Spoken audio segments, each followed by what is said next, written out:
So the confirmation page, you can print the confirmation page, but the confirmation page is also going to, after you submit it, is also going to be emailed to that student's email address. And that's the confirmation page. I have a confirmation number. It's a couple of figures that'll, 3 figures that'll have on there. One of the figures is, it'll tell what the EFC or expected family contribution is, and we'll talk about that. If the student is eligible for a Pell Grant, it'll tell that estimated amount.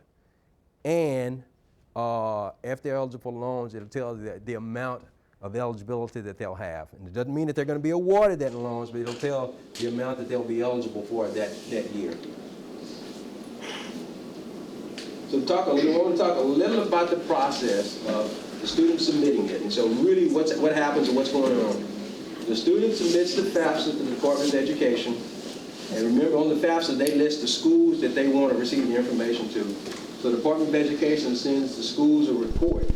It's called an ISIR. It basically captures the information from the FAFSA. They also send the student a SAR, or student aid report, again with some information from the FAFSA. It'll have their expected family contribution and some other information. Tell a student to make sure that they review the SAR and make sure that they haven't made any errors. Usually in the FAFSA it'll capture anything that's happened, but sometimes not.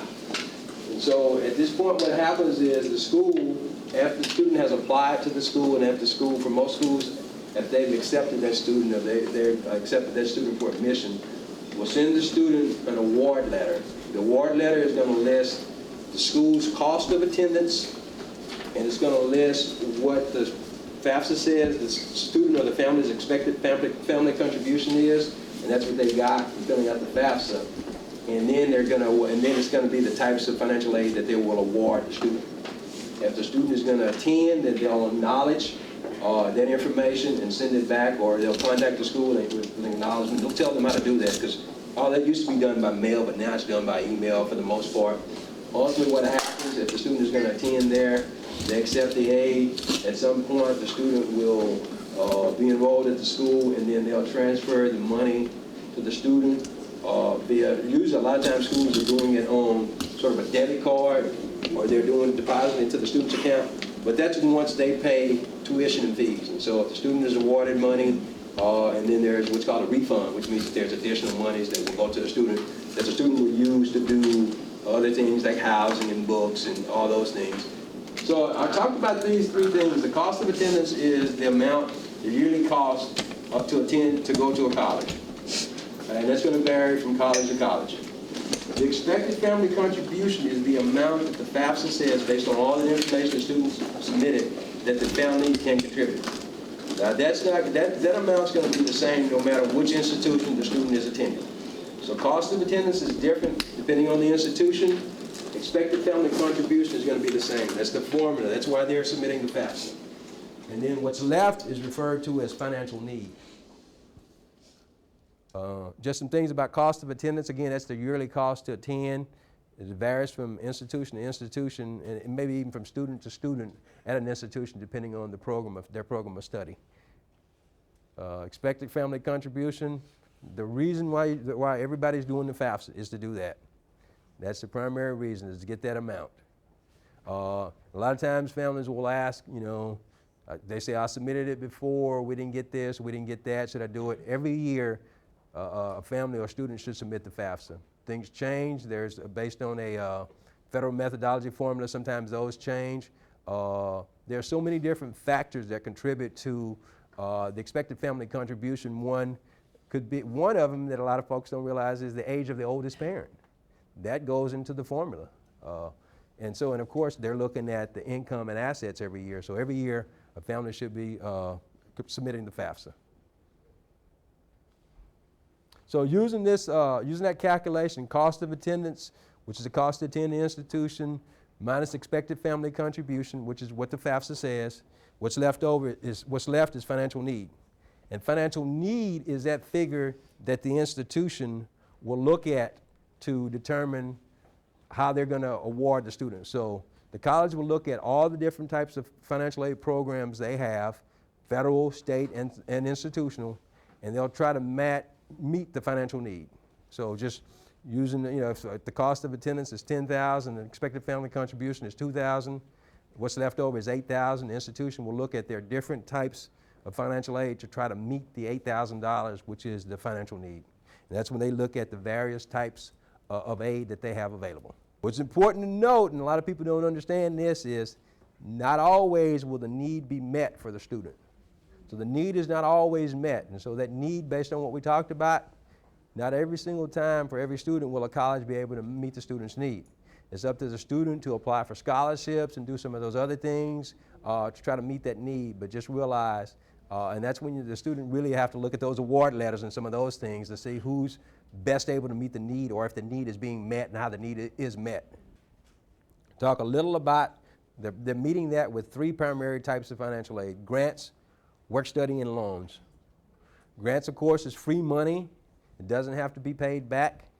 And the largest of all the grants is the Pell Grant, which is a federal program. There are some state grant programs also, but the largest being the Pell Grant. And that is one of the figures that they will list on the FAFSA. That is on the confirmation page. Yes, ma'am? Is that the same amount of money as always? The Pell Grant, it is not the same amount of money as always. It will vary from year to year. And then it depends on the student's expected family contribution. So a student with a 0 expected family contribution will get the maximum amount of federal Pell Grant. And is that different this year? That is different. This year that figure that's a good question. That figure just increased.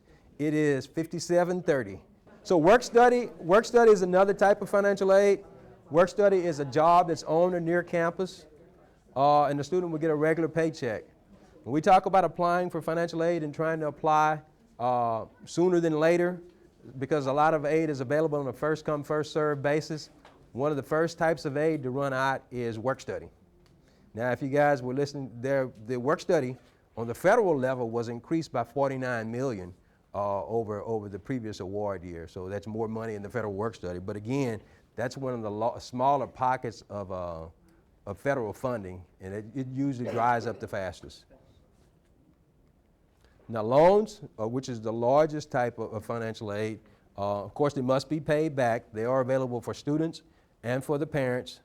When they go into repayment, there are various repayment terms, and they have a low interest rate. For the student, they may be eligible for subsidized or unsubsidized loans. And the main thing to remember here is on a subsidized loan, interest doesn't accrue until the loan goes into repayment.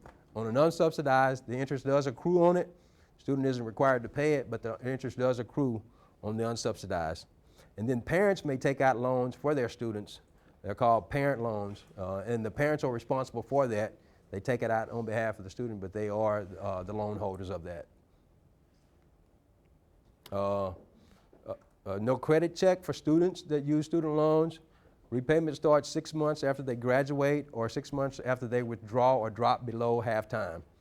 And if a student is in school or they go back to school, it's possible that they can get those payments deferred or postponed while they're in school. Talk a little about special circumstances. So the FAFSA sort of takes a financial snapshot from 1 year and projects how the family can contribute. Well, we all know that things can happen in between that time, and sometimes that's not an accurate portrayal. But the main thing to tell your students, if something happens or that's not an accurate portrayal of what they can, what they can pay for school, something happens in a family situation, the student can always talk to the financial aid office. One of the biggest is if a parent, if a parent dies or if a parent is laid off or reduction in work, some of those things that will happen which will cause the family's financial picture to change. The student can make an appointment with the financial aid office with the hopes of being able to receive more funding. Is everybody clear on that? So if a situation is a little different, FAFSA is not an accurate portrayal, some things change, tell a student don't give up. I don't think that they can go that semester. Make sure that they make an appointment with the financial aid office documenting their new situation, and hopefully that financial aid professional can make some adjustments. Sometimes as part of the award, a student may be offered loans, but maybe the student doesn't need the loan. Tell your students if they're offered a loan, they don't have to take the loan, or if they want to take a lesser amount, they can. So if they're offering a student, $4,000 in loans, but the student is, they've got some of their needs met, they've got their living arrangements met or something like that. Maybe they're going to college and commerce, but they're living with relatives there, and so their housing cost is not going to be as much as anticipated. But a student, particularly in loans, they don't have to accept it, or they can get a lesser amount. So, and so as far as reviewing the award letter, and this is something that hopefully you guys will be able to do. I think in terms of two things. First of all, the best match as far as the college for the student, and then I think in terms of what's available to the student, what the college is going to be available. So it could be that maybe the student is really interested in this particular institution because of this particular program, and maybe another institution is offering the student a better package, but the student has to weigh first, is this institution the best for me? And then look at what's available. And she did mention one thing. She did mention work study. A lot of times students will think that that's money that's available to them there, but that just means that for that semester, you can work at that job and earn up to that amount. And oh, by the way, you can get a list of the jobs probably through the financial aid office, but the student is still responsible for going to that entity. And in most instances, or a lot of instances, the student will actually have to do an interview to see if they're the best candidate for that. So when a student is awarded work study, again, they work up to that amount, and they get a regular paycheck just like anyone else on campus. Typically for most students, that's for their day-to-day living expenses is what they use that for.